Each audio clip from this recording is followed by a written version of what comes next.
As we get back on the road, Akila sits in the back seat, holding onto the tripod, waiting to do more movies. He loves to take pictures as we drive along, and these are some of his interesting pictures. We are headed back to a place that we went last year, the Stephen Foster State Park near Waycross, Georgia, in the Okefenokee Swamp. Not sure why they want to feed in the middle of the road. He's just going to stand there 20 feet in front of me. Come on, deer, get out of the way. I'm going to come. I'm coming. I'm coming. Jeez, don't let me rush you. We had to come back because of the huge amount of wildlife we saw here during Christmas. One day we were here, and the number of stories and things, and we only got a chance to see about 1/3 of the park, and that was just the campground. Well, folks, we are at Stephen Foster State Park in the middle of the Okefenokee Swamp, and I'll bet you can't guess what Akila did the first thing he got here. He never surprises me, does he? Anyways, it's pretty crowded. I guess it's completely full. And we're going to go boating tomorrow and checking out the wildlife and hiking around. It's a pretty neat place. The only problem with it is it's about 17 miles from the nearest civilization. There's gas and a small convenience store and a Dollar General. There's Dollar General everywhere. So, but there wasn't any food for us to eat. We stopped at a Subway just outside and they hadn't opened yet. So we're gonna have to make dinner, which I think for tonight we're just gonna make sandwiches. Get out of here. You think I'm gonna throw that stupid log, it's rotten, insect-infested log. We haven't seen any alligators here. It's been kind of cold at night, I guess. This week is supposed to be in the 70s. It was 77 here today. I don't know why I'm wearing this, except for the mosquitoes are out. But it's going to be a real nice week to be here. It's always a gamble, but we're going to make sandwiches, I guess, and feed the boy and kill some mosquitoes. And we'll be right back to take you on a walk, see if we can find some wildlife. Be right back. There are some awesome trails in the upper dry lands of the swamp. Oh, look. He thinks he found a stick. No. And it's pretty cool because there's a lot of evidence of fire in amongst the trees, and then there are these great big tall trees that are just hundreds of feet up in the air, and they look kind of raggedy. And I imagine the winds and the storms can be pretty bad when there's a real ice storm or something down here, but we're having fun following these trails. I guess these are really roads. These are not trails by any sense of the thing, except that they go through the brush is just thick as all get out. You're not gonna see much if they're not on the trails.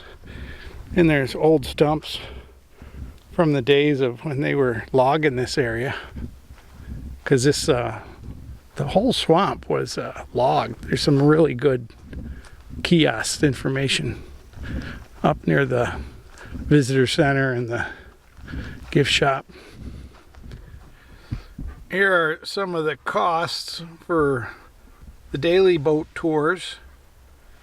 And then if you want to rent a canoe or a kayak, and then if you want to rent a motorboat, they're a little more expensive. For the holiday weekends, they don't allow the 6 and 8 hour rentals because they don't have enough for everybody and they want everybody to have a chance. for cabins and stuff. The cabins are just awesome. And picnic shelters have a rental cost. Campsites. This is 2022. This could go up next year, of course.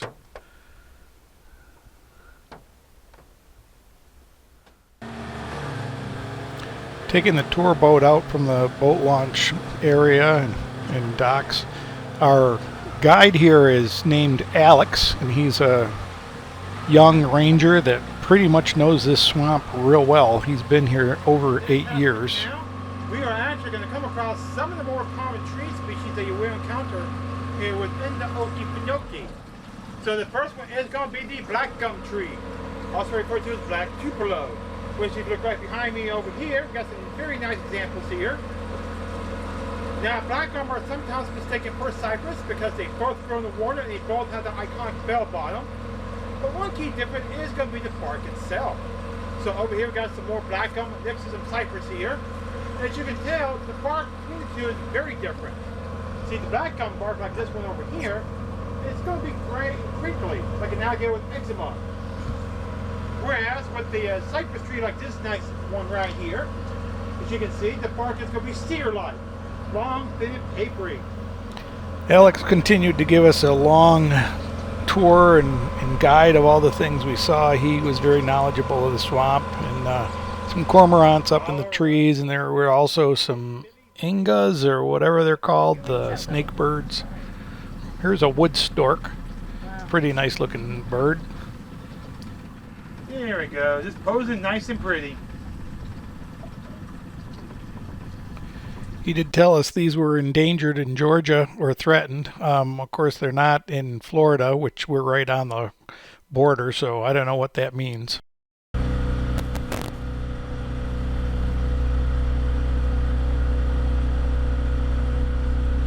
See, back in the early 1900s, there was a large-scale cypress logging operation that took place here.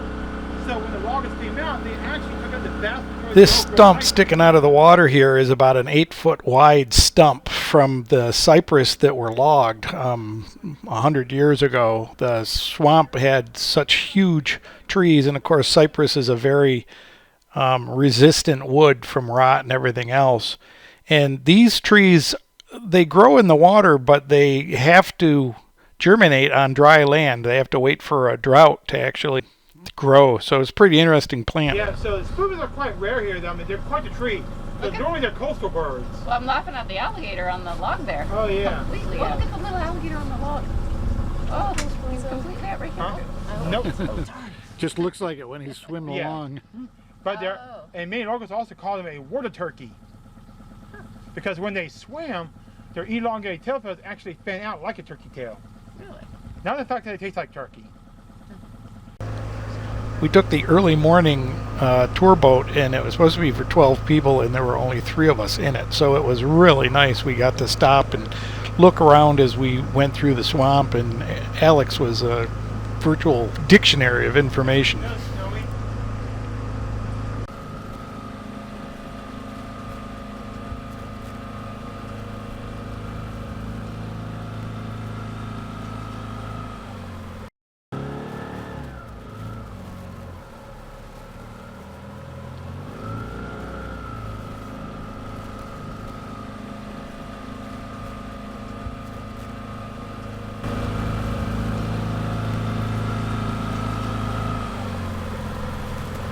Alright, now this here is Minnie's Run.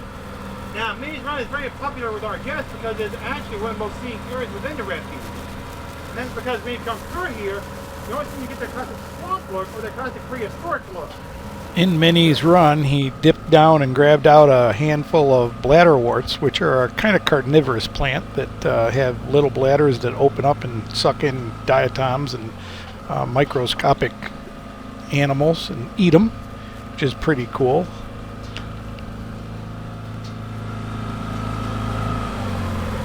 The really nice thing about going on these guided tours with a ranger is they know where you can go fast and where you can go slow, and they really take you to a good part of the swamp where you could canoe or you could go on your own motorboat, but you don't know where you're going or what you're doing there. So it's fun to be with these guys and get all the knowledge that they have. And this swamp has a lot of signs in it tell you where to go, so it's pretty neat.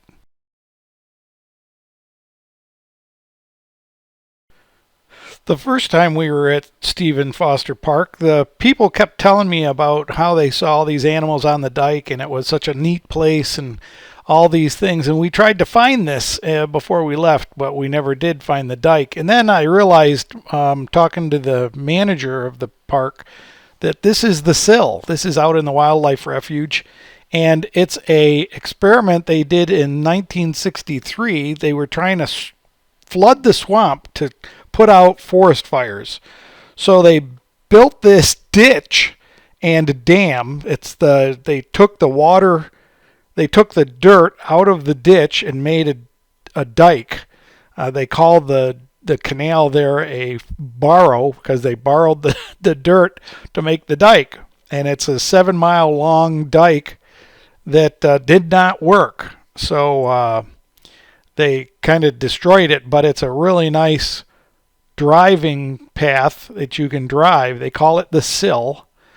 And this side is the main swamp of the Okefenokee swamp.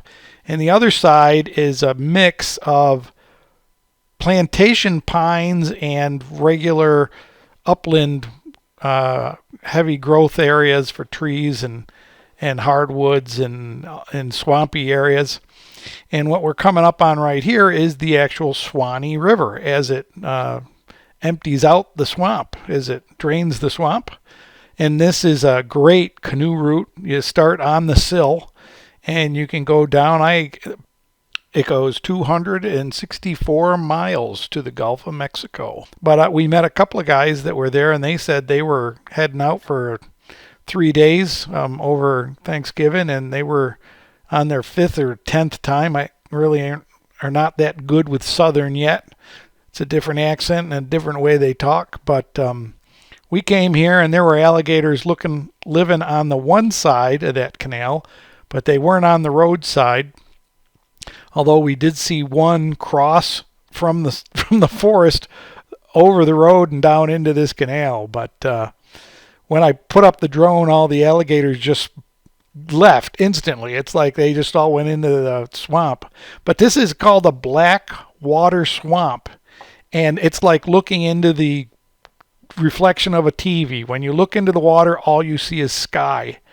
You can't see in it very much at all, and it is a really weird sensation if you're in a boat or on a dock and you look down into the water and it just stares right back at you like you're looking into oblivion.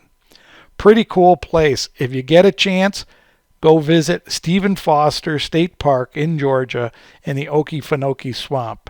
That's all I got for you today, folks. Thanks a lot for coming along, and I hope you enjoyed this video. Give me a like, thumbs up, give me subscriptions if you aren't yet, and I hope to see you on the next video. Thanks for coming along. Bye-bye.